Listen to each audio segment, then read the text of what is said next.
ওম শান্তি।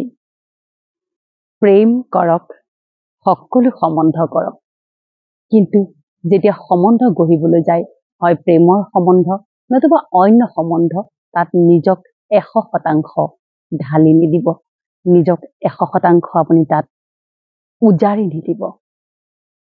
কাৰণ যেতিয়াই সম্বন্ধত ঘূণে ধৰিবলৈ আৰম্ভ কৰে, যেতিয়াই সম্বন্ধত অকণমান যেতিয়া সম্বন্ধৰ মাজত যেতিয়া অলপ খুটখাট লাগে বা কিবা এটা হয়, তেতিয়া অন্ততঃ নিজকে ৰিপেয়াৰিং কৰিবলৈ আমি আমাৰ শক্তিকণ বচাই ৰখাটো উচিত।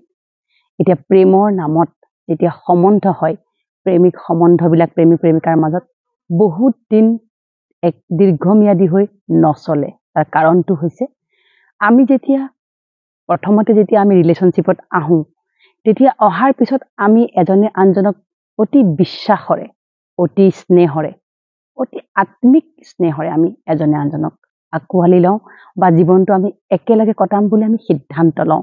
কিন্তু কেতিয়াবা কি হয়, এনেকুৱা সিদ্ধান্তবিলাকো সময়ত কি হয়, ভাঙি যায়। আৰু এই ভাঙি যোৱাটোক স্পিৰিচুৱেলিটিত কাৰ্মিক একাউণ্ট বুলি কয়। কাৰণ আমি কৰ্ম অনুসৰি, আমাৰ একাউণ্ট অনুসৰি যাৰ লগত যিমান দিন আমি থাকিবলগীয়া থাকে, যাৰ লগত যিমান দিন আমি অনাগত দিনত থাকিবলগীয়া আছে, কিমান দিনহে আমি থাকিম। কিন্তু পৰমাত্মাই এইটোও কয়, তুমি নিজৰ ডেষ্টিনি, নিজৰ ভাগ্য, নিজৰ সম্বন্ধক তুমি ইচ্ছা কৰিলে বহুত দীৰ্ঘম্যাদী, যুগমীয়া আৰু অতি স্নেহৰে তুমি বান্ধ খুৱাই ৰাখিবলৈ পাৰা। গতিকে তাত অকণমান আমাক নিজক আধ্যাত্মৰ প্ৰয়োজন। গতিকে যেতিয়া 100% আমি নিজকে ঢালি দিম, তেতিয়া আমাৰ নিজৰ কাৰণে একো নথকা হৈ যায়।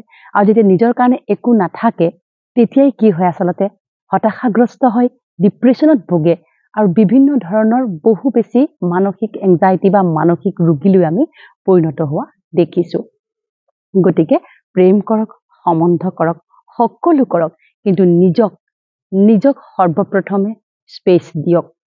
নিজৰ সৰ্বস্ব, কোনো ব্যক্তি, কোনো সম্বন্ধ, কোনো পৰিৱেশ পৰিস্থিতি যেনেকুৱাই যি নহওক কিয়, কোনো সম্বন্ধত নিজকে 100% আপুনি উজাৰি নিদিব, নিজকে 100% আপুনি দি নিদিব। সেয়া কৰিলে কি হ'ব, যেতিয়া সম্বন্ধত আমাৰ খুটখাট লাগিব, যেতিয়াই সম্বন্ধত ডিষ্টাৰবেঞ্চ আহিব, যেতিয়াই সম্বন্ধত আমাৰ বহুত বেছি কিবা কিবি আহিব, জীৱনত অবষ্টেকলছ আহে, আমাৰ গোটেই দিনটো কেতিয়াও মসৃণ নচলে, নহয় জানো? আমি আজি এতিয়া ভাল আছে, ৰাতিপুৱাটো ভাল, সন্ধিয়া বেয়া। কেতিয়াবা কি হয়, ৰাতিপুৱাটো খুব বেয়াৰে আৰম্ভণি হয়, কিন্তু সন্ধিয়াটো ভাল হয়। ঠিক একেদৰে সম্বন্ধও তেনেকুৱা। সম্বন্ধত আৰম্ভণিত খুব ভাল হ'ব পাৰে, কিন্তু পিছলৈ লাহে লাহে অবষ্টেকলছ আহিব। এজনে আনজনৰ সহযোগী হৈ আমি আগুৱাই যাব লাগিব।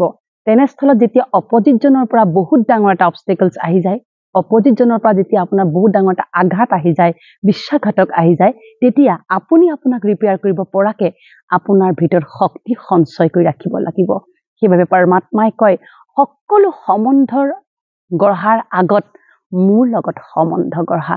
যেতিয়া আমি নিৰাকাৰ ঈশ্বৰ, আল্লাহ, গড, ভগৱান, পৰম পিতা পৰমাত্মাৰ লগত আমি যেতিয়া সম্বন্ধিত হৈ থাকিম, তেতিয়া অন্ততঃ আমাৰ জীৱনলৈ যেতিয়া এইবিলাক ঘাত প্ৰতিঘাত আহিব, সম্বন্ধৰ ক্ষেত্ৰতে হওক, কেৰিয়াৰৰ ক্ষেত্ৰতে হওক, ব্যক্তিগত জীৱনৰ ক্ষেত্ৰতে নহওক কিয়, তেতিয়া কি হ'ব, পৰমাত্মাই আমাক কি কৰিব, তাৰ পৰা আমাক বচাব, তাৰ পৰা আমাক তেওঁ বাচিবলৈ আমাক উপায় দেখুৱাব। সেইবাবে সম্বন্ধ কৰক, প্ৰেম কৰক, সকলো সম্বন্ধ দীৰ্ঘম্যাদী, অতি স্নেহৰে আৰু আত্মিক সম্বন্ধ গঢ়ি তুলিবৰ হ'লে আপুনি পৰমাত্মাৰ লগত সংযুক্ত হ'ব লাগিব। তাৰ বাবে ৰাজযোগ মেডিটেশ্যনৰ কোৰ্চ শিকোৱা যায়। প্ৰতিখন ব্ৰহ্মকুমাৰী বিশ্ববিদ্যালয়ত আমি ৰাজযোগ প্ৰশিক্ষণ দি আছোঁ, সম্পূৰ্ণ বিনামূলীয়াকৈ। এই ৰাজযোগৰ মাধ্যমেদি আমি ঈশ্বৰৰ সৈতে সংযুক্ত হ'ব পাৰোঁ। ঈশ্বৰৰ সৈতে আমি সকলো সময়তে বাৰ্তালাপ কৰিব পাৰোঁ।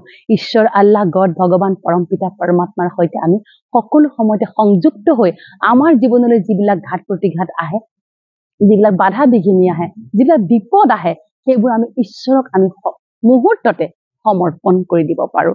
গতিকে সম্বন্ধ কৰক, আৰু সম্বন্ধ গঢ়োতে আৰু কেইটামান কথাৰ প্ৰতি সদায় মনত ৰাখিব, সম্বন্ধ গঢ়োতে কোনো ধৰণৰ কণ্ডিশ্যন নাৰাখিব।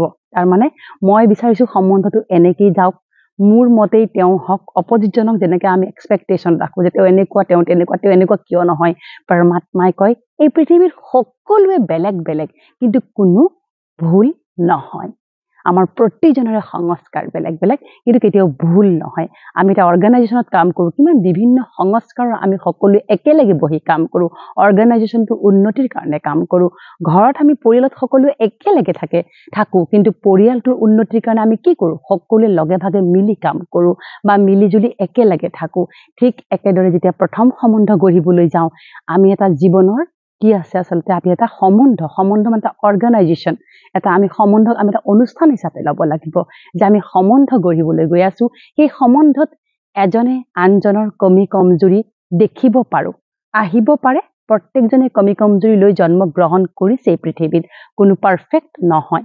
কিন্তু যেতিয়া আমি সেই সম্বন্ধবিলাকত অহা কমি কমজুৰি বা অপজিতজনৰ আমি যেতিয়া তেওঁৰ যেতিয়া কমি কমজুৰিবিলাক দুৰ্বলতাবিলাক যেতিয়া আমি দেখিম, তেতিয়া আমি তেওঁক সেই দুৰ্বলতাবিলাক কেনেকৈ সবলতালৈ ৰূপান্তৰ কৰিব পাৰিম আৰু তেওঁক পাকে প্ৰকান্তৰে কিদৰে সেই দুৰ্বলতাটোৰ পৰা আমি মুক্ত কৰিব পাৰোঁ, কিদৰে তেওঁক আমি ঈশ্বৰীয় সত্তাৰে আমি পৰমাত্মাৰ পৰা শক্তি লৈ তেওঁক কেনেকৈ আমি বদলাই পেলাব পাৰোঁ, পৰিৱৰ্তন কৰাই দিব পাৰোঁ, সেই শক্তিও কিন্তু আমাৰ ভিতৰত কিন্তু পৰমাত্মাই নিৰ্হিত কৰি ৰাখিছে।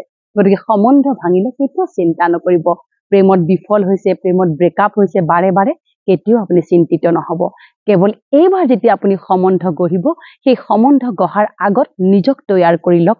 কেইটামান এফাৰ্মেশ্যনৰ সদায় নিজকে ক'ব লাগে যে মই পৰম শক্তিশালী, মোৰ জীৱনত যোনেই আহিব তাক মই 100% নিশ্চিতভাৱে কোনো চৰ্ত নোহোৱাকৈ মই নিস্বাৰ্থভাৱে গ্ৰহণ কৰিম, সহন কৰিম, সহযোগ কৰিম। তেওঁ যেনেকৈ হ'ব মোৰ বাবে শ্ৰেষ্ঠ হ'ব। তেওঁ যেনেকৈ বিপদ বিঘিনি, যেনেকৈ তেওঁৰ দুৰ্বলতা, তেওঁৰ যেনেকৈ পৰিস্থিতি লৈ নাহক কিয়, মই মোৰ আত্মিক শক্তিৰে তেওঁক মই পৰমাত্মিক শক্তি আৰু আত্মিক শক্তিৰে মই তেওঁকো শক্তিশালী কৰি আমাৰ জীৱনৰ এই অনাগত জীৱনটো মই সুন্দৰভাৱে চলাই নিবলৈ মই সমৰ্থ।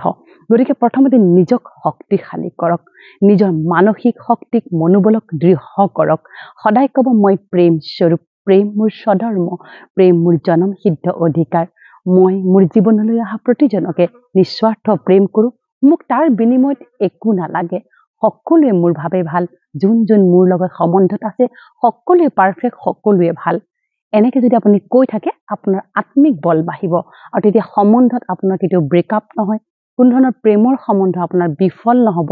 অথচ আপুনি সকলো সময়তে আপুনি নিজক শক্তিশালী ৰূপতেই দেখিব আৰু প্ৰতিটো বাধা বিঘিনি বিপদ আপদত আপুনি জয়যুক্ত হ'বলৈ সমৰ্থ হ'ব। গতিকে আহক আমি সকলো সম্বন্ধৰ গঢ়াৰ আগত প্ৰথমতে নিজক শক্তিশালী কৰি লওঁ।